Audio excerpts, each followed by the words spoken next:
दिया, उसमें बिठाया और सभी ऋषि मुनि वहां एकत्रित हुए।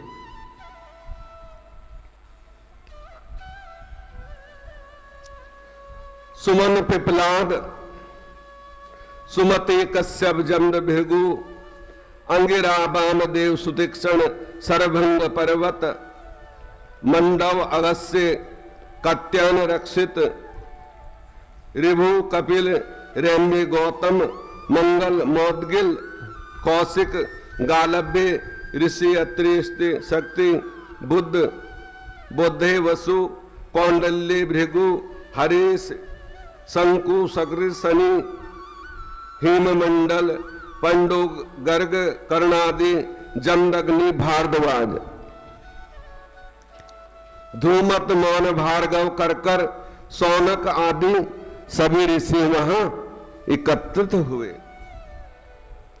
और सबने प्रार्थना की कि पुरुषोत्तम मास की कथा सुनाने की कृपा करें। उगली अजलक्ष पिंगल अत्रि ऋतु संगीत करुणा काल केलव कलाधर श्वेत रोमांस कद्दू काल अग्नि रुद्रम श्वेतवर सरभंग आदि ब्रह्मनिष्ठ और वेद पाठी ऋषि अपने अपने शिष्यों सहित लोक कल्याणार्थ विचार से सब तीर्थटन करते हुए इसी समय सूत जी महाराज वहां आ पहुंचे। सभी एक साथ आदर भाव से उठ खड़े हुए। मुनिगण हार जोड़कर बोले, सूत जी महाराज आप चिरायु हैं, आपके लिए ये मनोहर आसन है, इस पर विराजमान होइए। उनका स्वागत किया। सबने खड़े होकर हाथ जोड़कर वंदना की और आसन बैठने को दिया। सूत जी के मुख से विराजमान होने से ऋषि मुनियों ने सूत जी से कहा, हे सूत जी महाराज, आपने जिस कथा को सर्वश्रेष्ठ सार रूप विचार कर रखा है, स्वभाव सागर से पार लगाने वाली ऐसी कथा हमें आप सुनाने की कृपा करें। ऋषि मुनियों के ऐसे विनीत भाव से कहे गए वचनों को सुनकर सूत जी करवद्ध आदर भाव से कहने लगे, हे मुनिगण, मैं आपको ऐसी कथा अवश्य सुनाऊंगा। सभी पुण्य तीर्थों का भ्रमण करता हुआ कुरु जंगल देश में होता हुआ मैं हस्तिनापुर निकला। वहां सुना कि महापुण्य आत्मा राजा परीक्षित अनेक मुनियों सहित अपने राज्य में का त्याग कर गंगा तट पर कथा सुनने के लिए विराजमान है।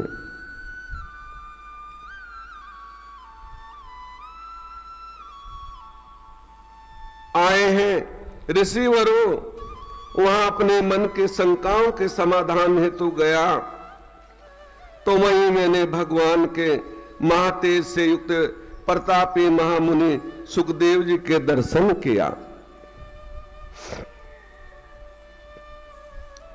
लाभ पाया। महामुनि सुखदेव जी को जब अन्य ऋषियों ने दूर से देखा तो सबके सब एक साथ हाथ बांधे हुए खड़े रह गए। श्री सुखदेव जी को उन मुनियों ने अपने बनाए हुए कमल कर्णिका पत्र की भांति उच्च ने अपने बनाए हुए कमल कर्णिका पत्र की भांति उच्च आसन पर बिठाया, उनका सम्मान किया। सूत जी बोले, मुनिगण, राजा परीक्षित ने श्री सुखदेव जी से बड़ी पवित्र मद भागवत की मोक्ष देने वाली परम सुंदर कथा को सुन और मुक्ति प्राप्त की।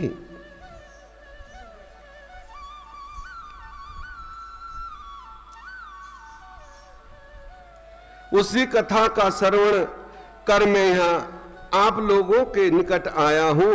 ये सुन ऋषि बोले, सूत जी आप अन्य सभी कथाओं को छोड़कर हमें वेद व्यास जी के श्री मुख से सुने हुए पवित्र कथा को सुनाने की कृपा करें। सूत जी बोले, ऋषियों मैं आपको श्री व्यास जी से सुनी उस कथा को सुनाता हूँ। एक समय नारद जी भगवान नारायण के निवास पर पहुंचे। नारद जी ने भगवान नारायण को साक्षात दंडवत प्रणाम किया, हाथ जोड़कर स्तुति की। कहा, हे देवादि देव, हे जगत के स्वामी, कृपा कर सिंधु सरपति, आप सत्यव्रती हो, आप ही सत्य और सत्य का सार रूप हो। सत्य से उत्पन्न कुटुंब और मोह में फंसे रहने वालों के हित के लिए मुझको कोई ऐसा विचार बताइए जिससे मेरा और उन आसक्त प्राणियों का उपकार हो सके। आप में श्री मुख से श्रवण करने की इच्छा से ब्रह्मलोक से यहाँ आया हूँ। नारद मुनि के वचनों को सुनकर ऋषिपति भगवान ने हंसकर संसार को पवित्र करने वाली पुण्य कथा का प्रारंभ किया। नारायण बोले, नारद अब वृंदावन बिहारी श्री कृष्ण पुण्यों की कथा सुनो। मैं तुम्हें भगवान पुरुषोत्तम का अत्यंत महात्म सुनाता हूं, अत्यंत पवित्र महात्म सुनाता हूं। भगवान पुरुषोत्तम,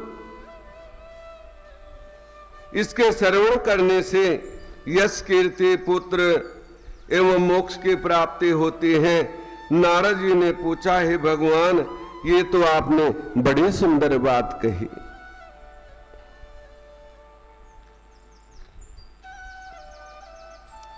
अद्भुत बात कही, कृपा सब विस्तार मुझे इसका को बताइए। सूत जी कहने लगे, मुनिगण, नारायण भगवान नारद जी के वचन सुन खड़े हो मन को एकाग्र करने के पश्चाताप पुरुषोत्तम देव के विषय में बतलाने लगे। उन्होंने बताया कि पुरुषोत्तम नामक एक मास है जिसके स्वामी स्वयं पुरुषोत्तम भगवान कृष्ण हैं। इसका व्रत करने से पुरुषोत्तम भगवान प्रसन्न होते हैं। नारद जी बोले, मैंने स्वामियों सहित चैत्रादि मासों का महात्म तो सुना, किंतु हे प्रभु ये पुरुषोत्तम मास कभी नहीं सुना।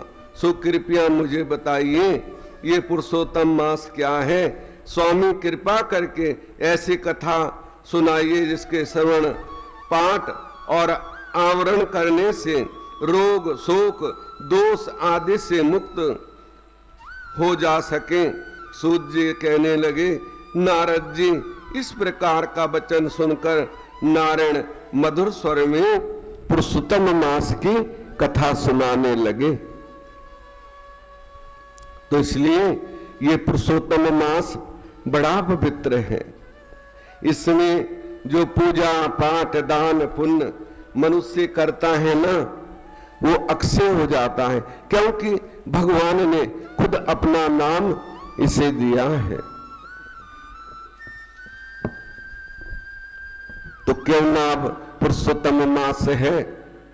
16 अगस्त तक 7वें पुरुषोत्तम मास की कथा भी सुने सभी माताएं। भाई हम तो जो सुना सकते हैं, जैसा अच्छा बुरा वो सुना सकते हैं, निर्णय आपको करना है, ठीक है ना। जितना भी हो सके वो सुनाने की कोशिश करेंगे, क्योंकि भगवान ही सर्वोपरि हैं और इसमें तन मन से भगवान का स्मरण, भगवान का भजन करना अति आवश्यक है। क्योंकि जीवन बार बार नहीं मिलता है। बड़े पुण्यों से ये मानव जीवन मिला है, फिर ना मिलेगा बंदे, मानुष जन्म फिर ना मिलेगा। आया से बंदिया नाम जपन लो और लग बैठा घर धंधे, मानुष जन्म फिर ना मिलेगा। फिर दोबारा नहीं मिलेगा। जो गिर गया डाली से वो फूल नहीं खिलता। जो डाली से गिर गया वो फूल दोबारा नहीं खिलता।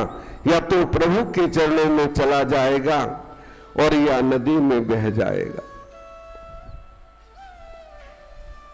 इसलिए भगवान की कथा में मन संलग्न होना चाहिए।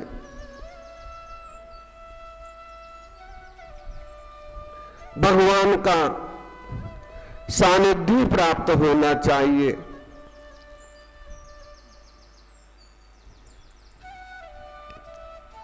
तभी हम संसार सागर से मुक्त हो सकते हैं। तभी हमें प्रभु का सानिध्य प्राप्त हो सकता है।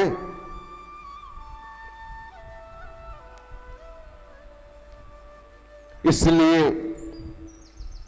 जितना भी हो सके प्रभु के चरणों की तरफ लगो, तभी हमारा कल्याण है, तभी हम मोक्ष को प्राप्त कर सकते हैं।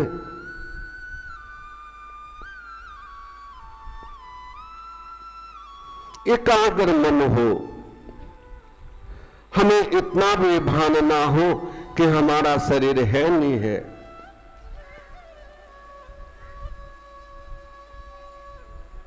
ऐसा मन जब हो जाएगा तभी हम उसको प्राप्त कर सकते हैं। नहीं भटकते ही रह जाओगे, इस बात को ध्यान रखना।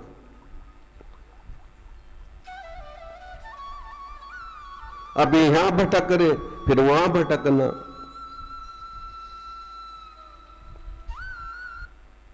ठीक है ना? मन को एकाग्र करके इस नश्वर तन का भी भान ना रहे, ऐसा मन विलीन नाम में हो जाना चाहिए।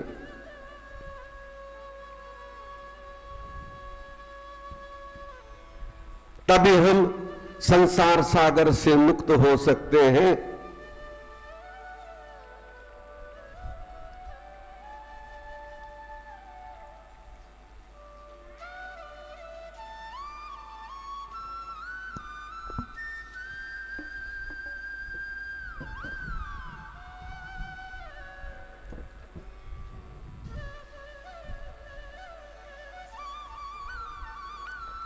हरि ओम में ओम समाया है, मेरा भोला नगर में आया है।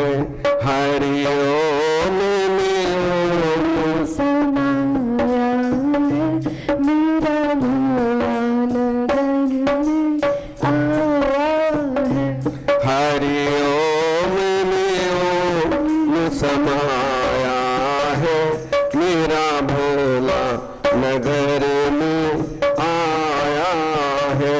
हरि ओम में ओम समाया है, मेरा भोला नगर में आया है। हरि ओम में ओम समाया है, मेरा भोला नगर में आया है। हरि ओम में ओम समाया है, मेरा भोला नगर में आया है। हरि ओम में ओम समाया है, मेरा भोला नगर में आया है। हरि ओम में ओम समाया है, मेरा भोला नगर में आया है। मेरा भोला नगर में आया है। मेरा भोला नगर में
विराजे वो तो गंगा विराजे भोले की जटाओं में गंगा विराजे भोले की जटाओं में गंगा विराजे गंगा में ओम समाया है गंगा में ओम समाया है मेरा भोला मेरे में आया है गंगा में ओम समाया है मेरा भोला नगर में आया है हो गंगा में ओम समाया है मेरा भोला नगर में आया है हरि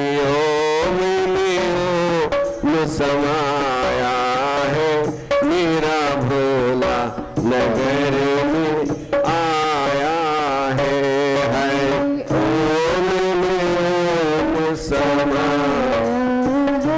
मेरा भोला नगर में आया है मेरा भोला नगर में आया है मेरा भोला ओ मेरा भोला नगर में आया है मेरा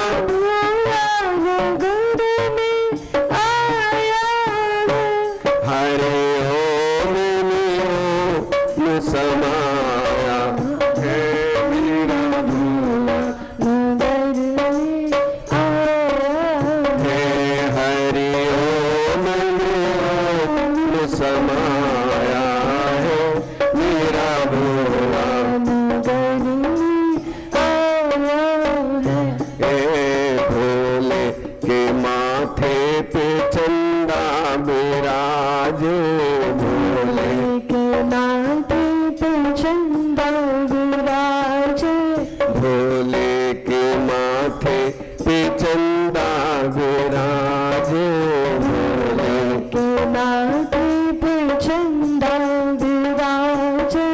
चंदा विराजे तो बड़ा प्यारा लागे चंदा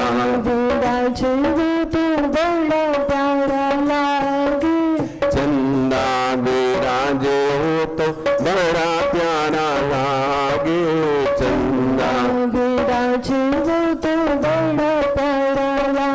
चंदा में ओम समाया है मेरा भोला नगर में आया है चंदा में ओम समाया है मेरा भोला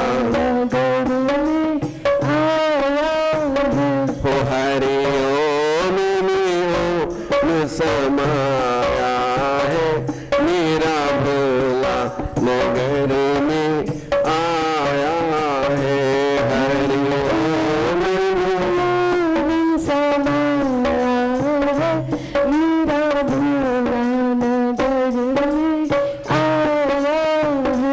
मेरा भोला नगर में आया है मेरा भोला मेरा भोला नगर में आया है मेरा भोला हरि ओम में ओम समाया है मेरा भोला हरि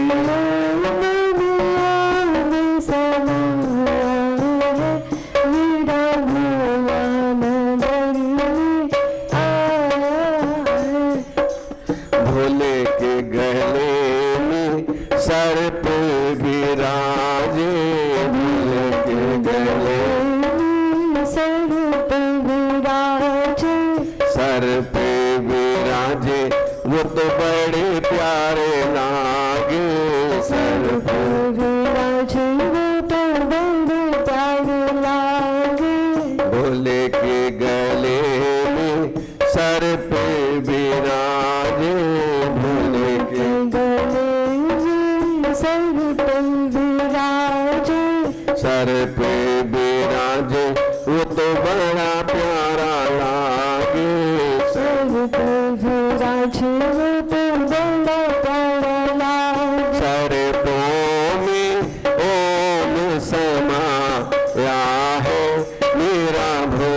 नगर में आया है मेरा भोला,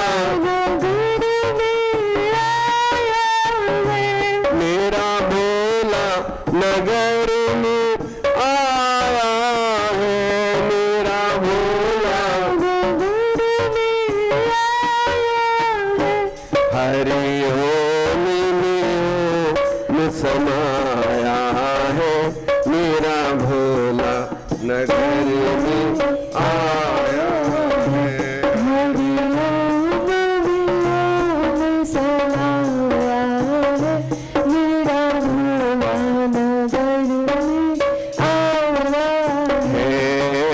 भोले के हाथों में डमरू बिराजे, भोले के हाथों में डमरू विराजे, डमरू बिराजे वो तो त्रिशूल विराजे, डमरू विराजे वो तो त्रिशूल विराजे, भोले के हाथों में डमरू बिराजे, भोले के हाथों में डमरू विराजे, डमरू बिराजे वो तो बड़ा प्यारा लागे, डमरू विराजे वो तो बड़ा प्यारा लागे, डमरू में हो डमरू में ओम समाया है मेरा भोला नगर में आया है, डमरू में ओम समाया है मेरा भोला, हरि ओम में समाया है मेरा भोला नगर में आया है, हरि ओम में मेरा भोला नगर में आया है, मेरा भोला नगर में आया है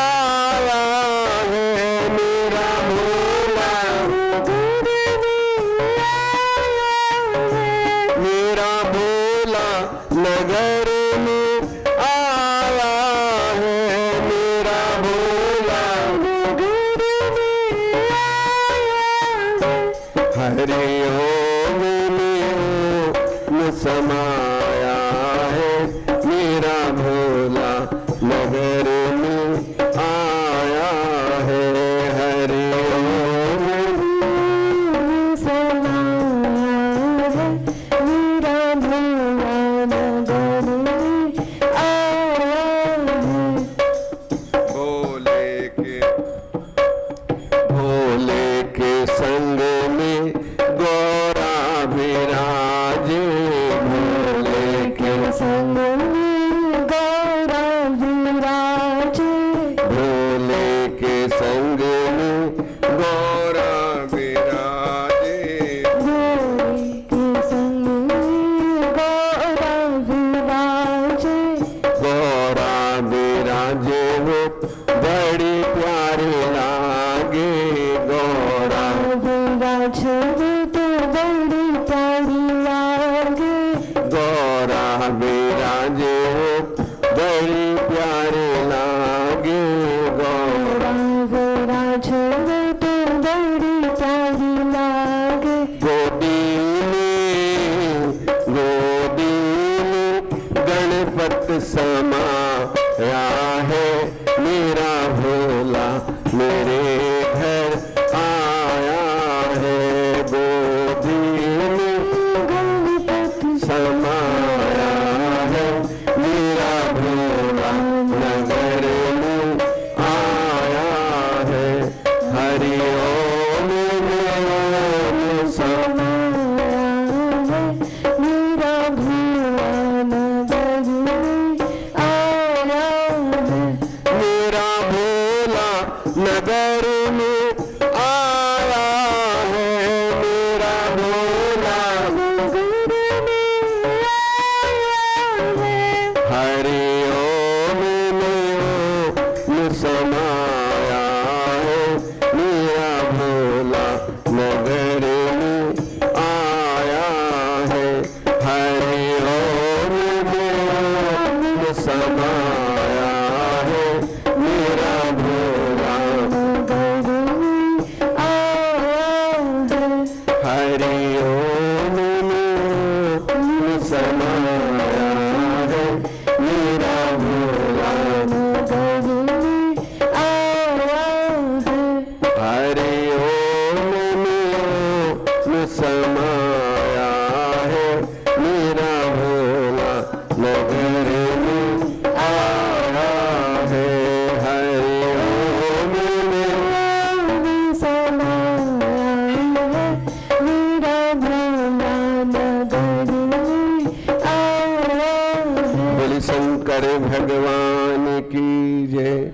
जय जय श्री राधे, जय जय श्री राधे, जय जय श्री राधे श्याम।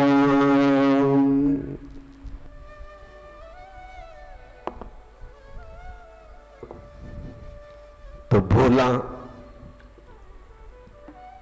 राम नाम के हीरे मोती, संत बिखेरे गली गली, ले लो रे कोई राम का प्यारा, आवाज लगावे गली गली। भगवान जो है किसी ना किसी रूप में हमारे पास अवश्य आते हैं, लेकिन सूझ वाली आंख होनी चाहिए। कल सोमती अमावस थी और सोमवार का दिन भी था, तो साक्षात भोलेनाथ अंदर आ गए और बड़े विलक्षण, और देखा, देख के घबराहट तो होती है ना। हम कहते हैं ना कि माता का यदि शेर आ जाए ना, हम शेर शेर तो पुकारते हैं, और शेर आ जाए तो एक माता यहां नहीं रुकेगी, ठीक है ना। तो ऐसे ही कहने में तो बड़ा अच्छा लगता है, लेकिन जब सामने आ जाए ना तो फिर आत्मा जो है कांप जाती, क्योंकि ये शरीर बड़ा प्यारा है ना, लेकिन रहेगा फिर भी नहीं, चिंता ना करो। साक्षात शेषनाग थे और जैसे आए वैसे निकल गए। दर्शन देके सभी लोग आए, इकट्ठे हुए, सबने देखा और बड़े भयंकर।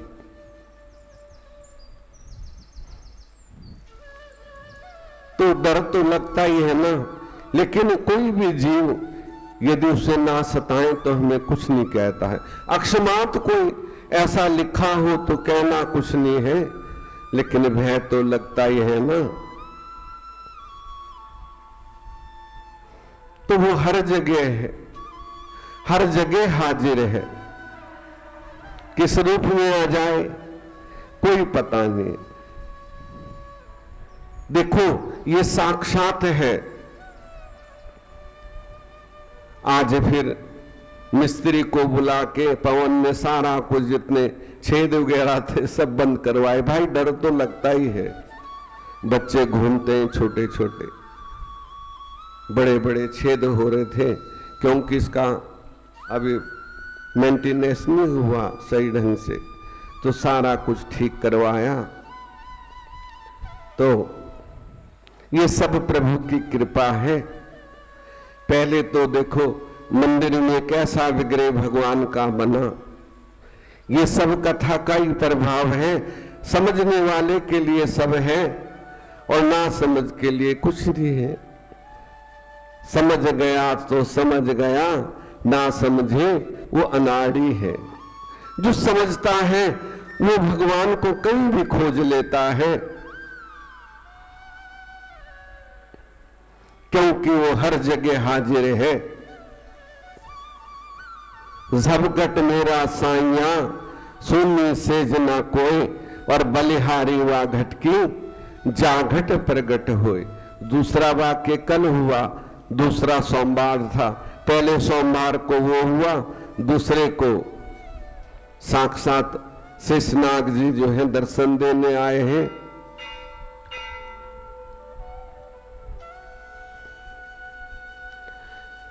तो इससे बड़ा कोई फल नहीं हो सकता। ये सब प्रभु की कृपा होती है, और प्रभु की कृपा से सब कुछ होता है। और आज से पुरुषोत्तम मास है, तो ये भी बड़ा पवित्र है आप लोगों के लिए, सबके लिए। इसमें सबका कल्याण है। जो इसका सेवन करता है वो अवश्य भव बंधन से मुक्त हो जाता है, भाव से, निर्मल भाव से। अपने मन में उसका ध्यान करें। और कथा तो हमने आपको सुनाने के लिए शुरू कर ही दी है, और साथ में शिव पुराण की भी कथा है। जहां कथा होती है वहां साक्षात भोलेनाथ विराजमान होते हैं, सभी 33 करोड़ देवी देवता, और साक्षात हनुमान जी भी आते हैं कथा सुनने के लिए, कथा श्रवण करने के लिए। और यहां तो सब भोले भाले हैं, भोले के भक्त हैं। कथा करने वाला भी भोला है जो कुछ नहीं जानता, और सुनने वाले भी ऐसे ही हैं, ठीक है ना। लेकिन फिर भी अनिविज्ञ होते हुए भी हमें कुछ करना चाहिए।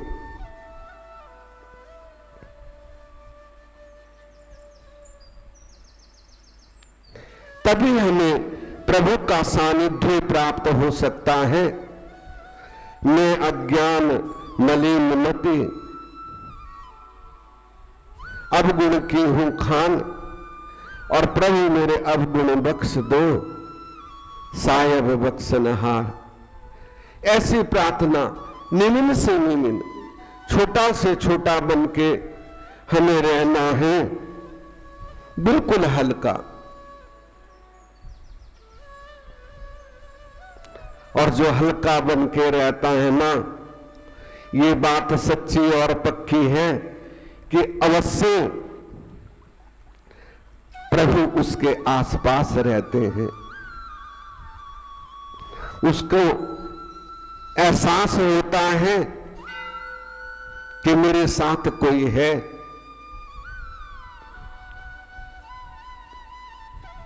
और चतुर सुजान को कभी कुछ नहीं मिलता। जो चतुराई दिखाता है ना, तो उसे कभी कुछ नहीं मिलता। ये बात सच्ची है।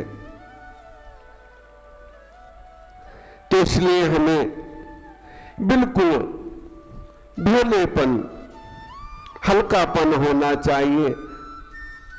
अरे आज ये है, कल ये भी नहीं होगा, ठीक है ना। आज हमारे पास सब कुछ है, कल ना जाने क्या होगा, कल का किसी को पता है। लेकिन जो प्रभु के सानिध्य में है, उसको प्रभु स्वयं देखते हैं, उसकी स्वयं आकर रक्षा करते हैं।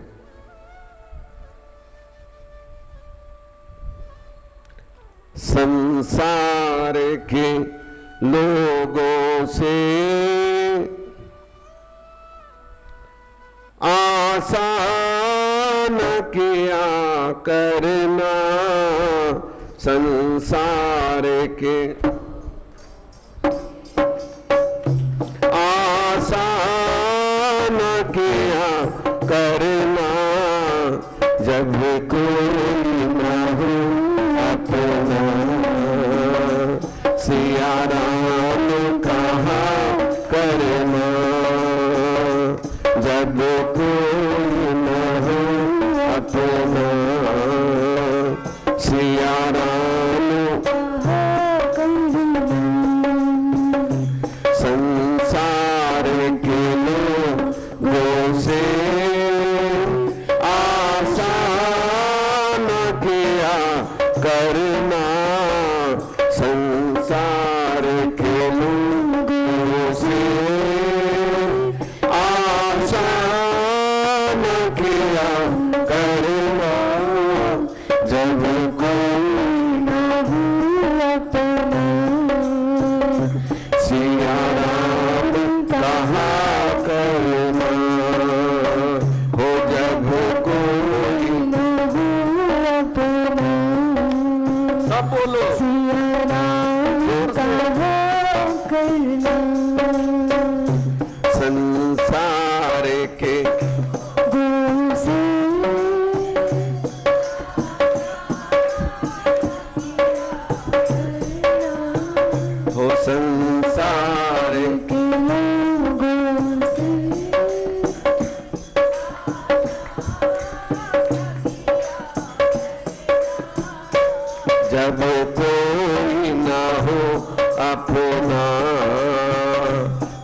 सिया राम कहा करना, जब कोई न अपना। सिया राम कहा करना, संसार के लोगों से आशा न किया करना, संसार के लोगों से आशा न किया करना, जब कोई न हो अपना, सिया राम कहा करना, जब कोई न हो अपना। सिया राम कहा करना, जीवन के समुंदर में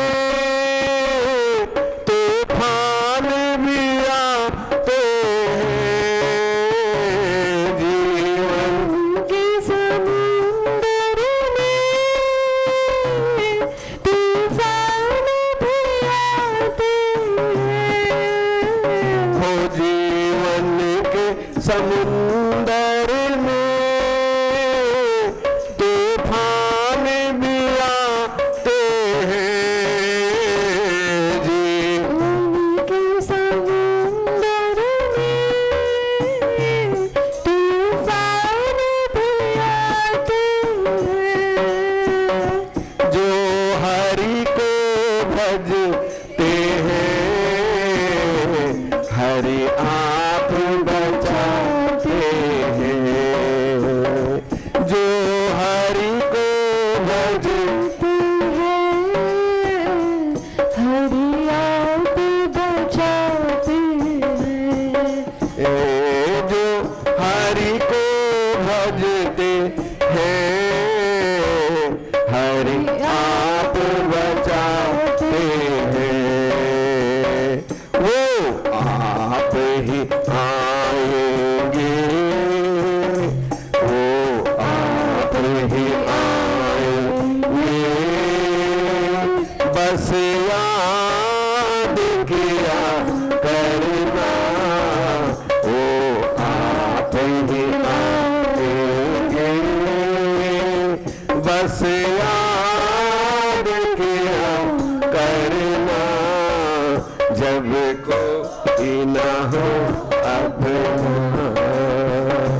सिया राम कहा करना, हो जब कोई न अपना। सिया राम का करना, संसार के लोगों से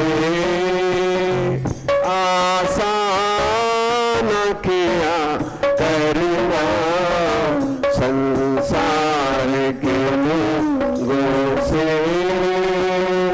आशा न किया करना, जब कोई न हो अपना, सिया राम का करना, जब कोई न हो अपना। सिया राम कहा करना, मत सोच अरे बंदे,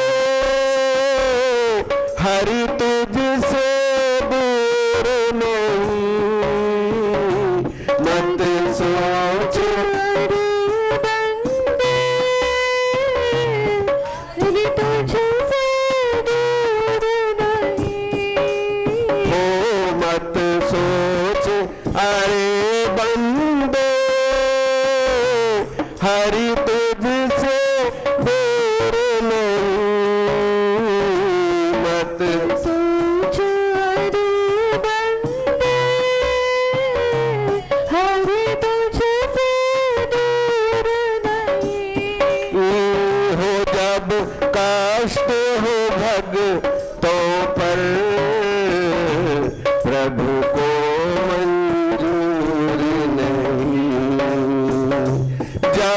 कष्ट भक्तों पर प्रभु को मंजूर नहीं।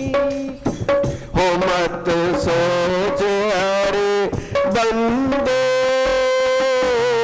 हरि तुझसे दूर नहीं। मत सोच हरे बंदे हरि तुझसे दूर नहीं। जब कष्ट भक्तों पर प्रभु को मंजूर नहीं। जब कष्ट हो भक्तों पर हरि को मंजूर नहीं। आप ही आएंगे तुम याद किया करना। ओ आप ही आएंगे तुम याद किया करना। वो आप ही आएंगे तुम याद किया करना। जब कोई न हो अपना सिया हम कहा करना। जब कोई न हो अपना सिया राम कहा करना। संसार के लोगों से आशा न किया करना। संसार के लोगों से आशा न किया करना। जब कोई न अपना सिया राम कहा करना। जब कोई न हो अपना सिया राम कहा करना। ये सोच हरे बंदे हरि तुझसे दूर नहीं।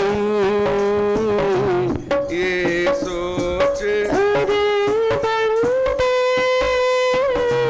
हरि तुझसे दूर नहीं। ये सोच हरे बंदे ये देश बिगाना है। ये सोच हरे बंदे ये देश बिगाना है। इस दुनिया में आके वापस भी तो जाना है। इस दुनिया में आके वापस भी तो जाना है। ये सोच हरे बंदे ये देश बिगाना है। सोच हरे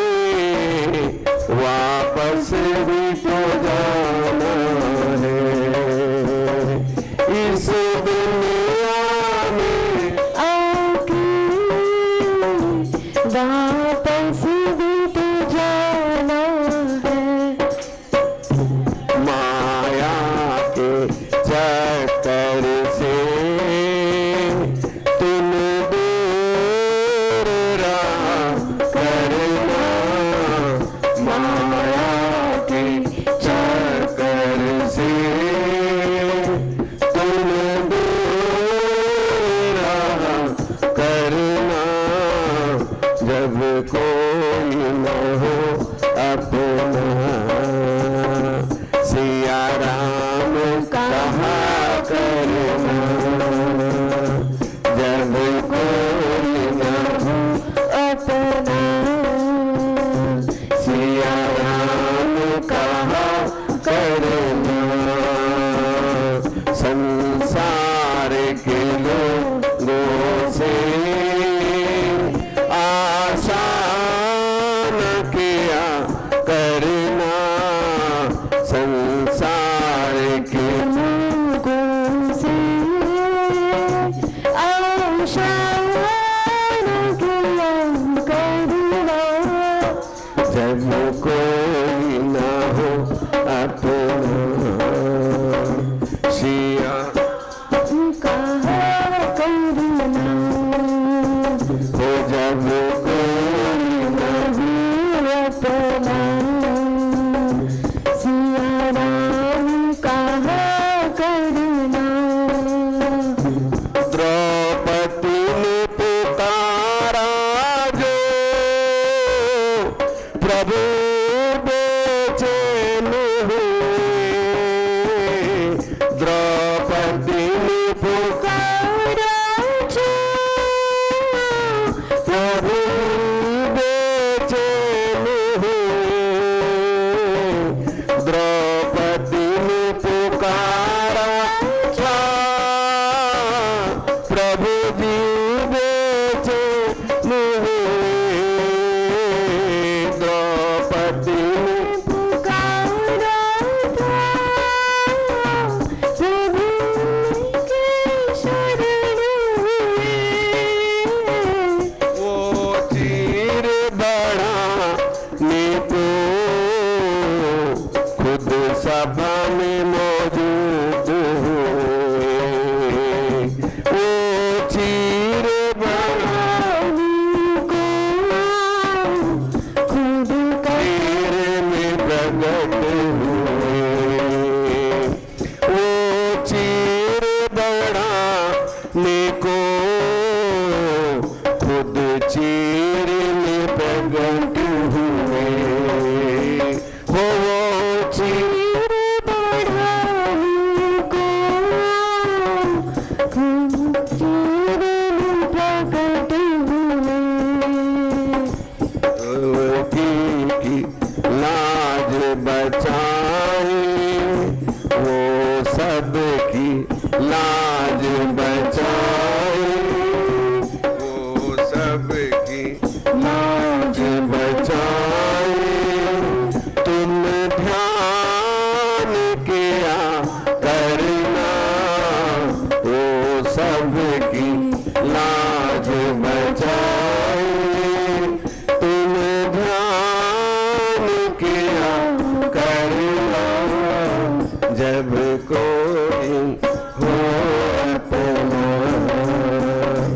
सिया राम कहा करना, हो जब कोई न हो अपना,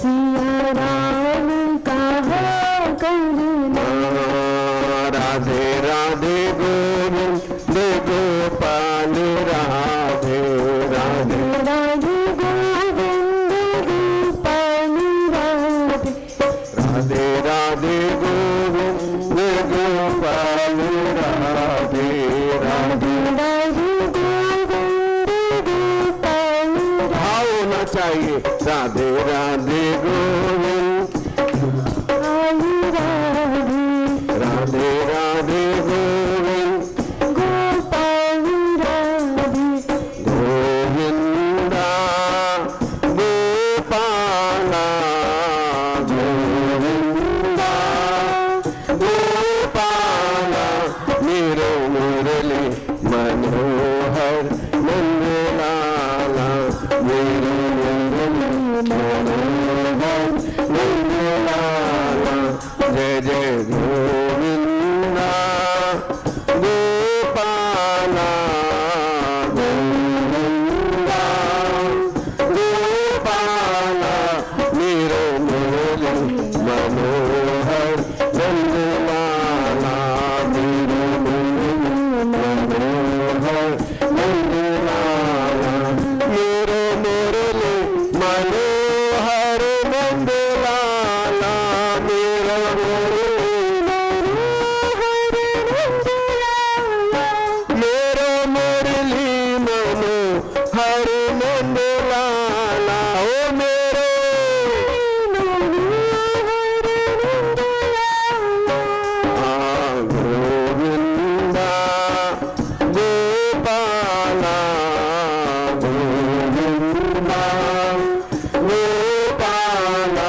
बोले श्याम रामचंद्र महाराज की जय। जय श्री राधे, जय जय श्री राधे, जय जय श्री राधे श्याम। तो भाव होना चाहिए, भाव में ऐसी मस्ती हो कि हम खो जाएं, तेरी याद में खो जाऊं, बस इतनी कृपा करना। ऐसा भाव होना चाहिए कि मैं तेरी याद में खो जाऊं। प्रभु, मैं आपकी शरणागत हूं, इतनी कृपा करना कि मुझे कुछ भी याद ना रहे, कोई भान ना रहे, कोई आवश्यकता ना रहे, यहां तक कि इस नश्वर शरीर का भी कोई भान ना रहे। मुझे ऐसा अपने में मिला लो हे ठाकुर जी, मुझ पे ऐसी कृपा कर दो। और जब प्रार्थना होगी तो एक दिन वो अवश्य कृपा करेंगे। भावना सच्ची होनी चाहिए तो अवश्य उनकी कृपा होती है। तो इस तरह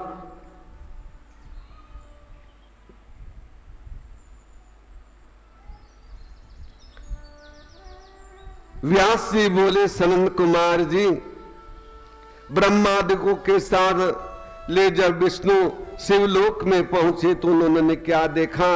शिव जी की सभा लगी हुई है, बड़ा नित्य गान हो रहा है, मृदंग बाज रहे हैं, अनहद की धुन गूंज रही है और सभी मस्त हैं।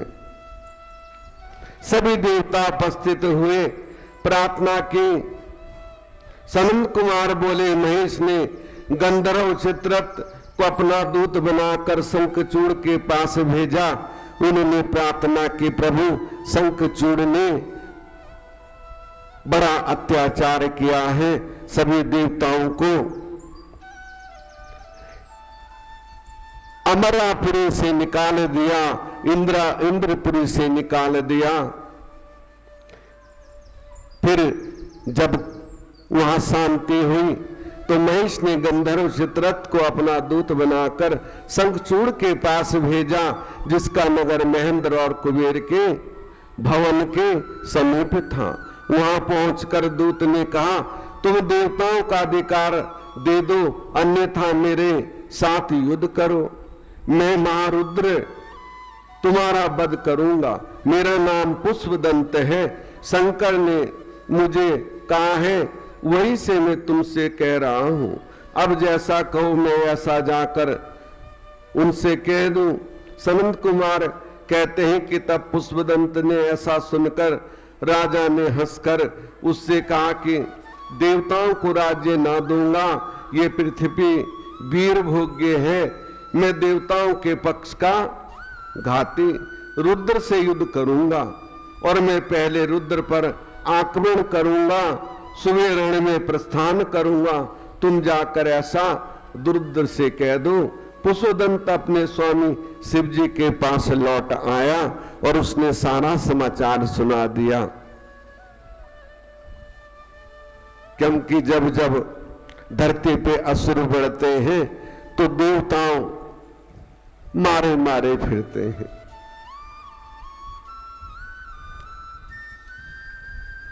लेकिन फिर भगवान को आना पड़ता है हम ही सब हमारे बीच में ही है, क्योंकि हम सुनते नहीं हैं।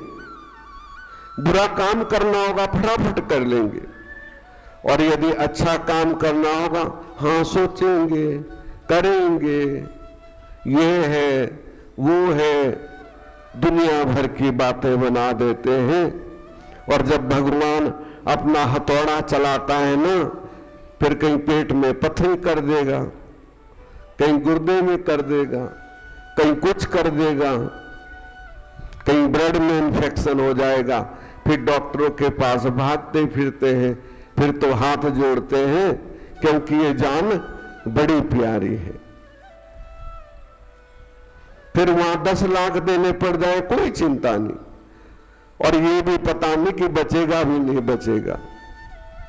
और इससे पहले ही धर्म का कार्य कर ले, सुख में भजन कर ले, तो दुख आएगा ही नहीं। आएगा लेकिन हवा के झोंके की तरह चला जाएगा।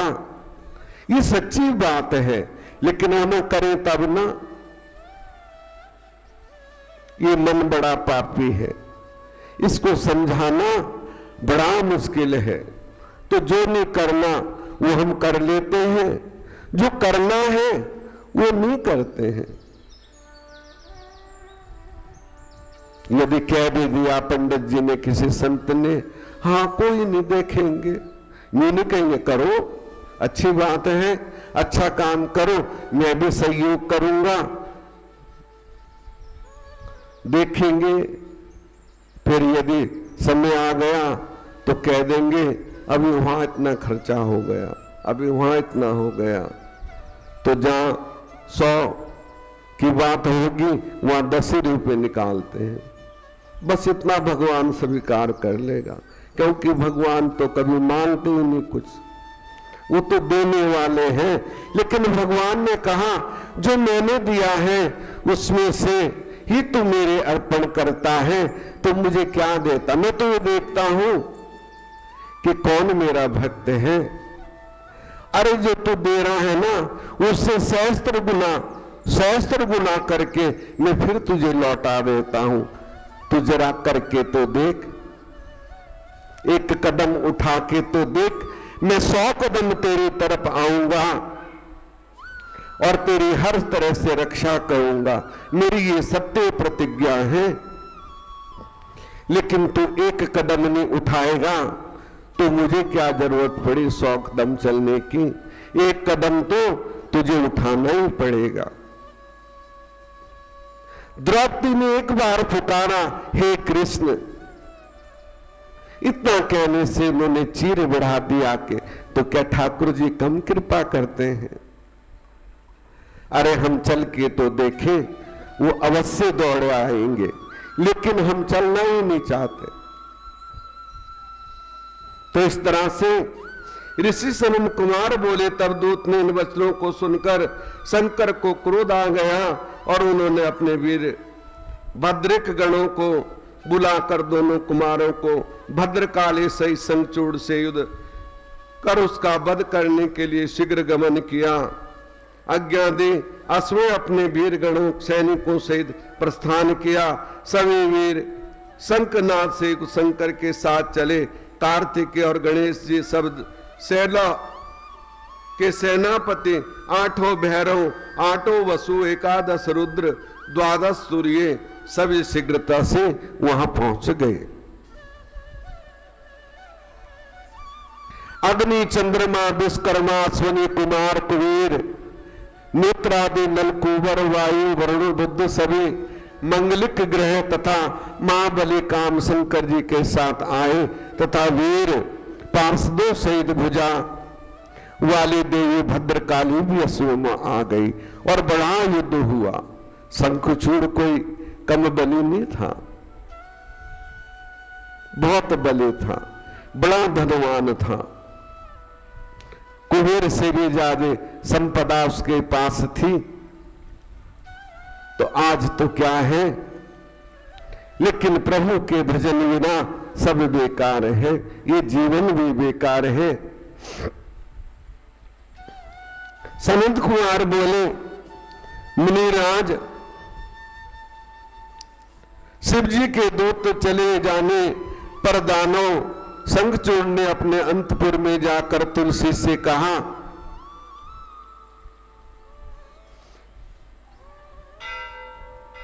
प्रातः ही मैं युद्ध के लिए जाऊंगा, मुझे आज्ञा दो। रात में उसने पत्नी से बहुत सी बातें की और बड़ा प्यार किया कि तुलसी भी बड़ी पतिव्रता थी और बड़ी बातें की कि प्रातः काल मैं युद्ध में जाऊंगा, ना जाने युद्ध में लौट के आऊं ना आऊं। और बड़ा प्यार, पूरी रात बात करते रहे। प्रातः काल हुआ। इस प्रकार युद्ध के लिए बार बार वह बना करते रहे कि स्वामी युद्ध में मत जाओ।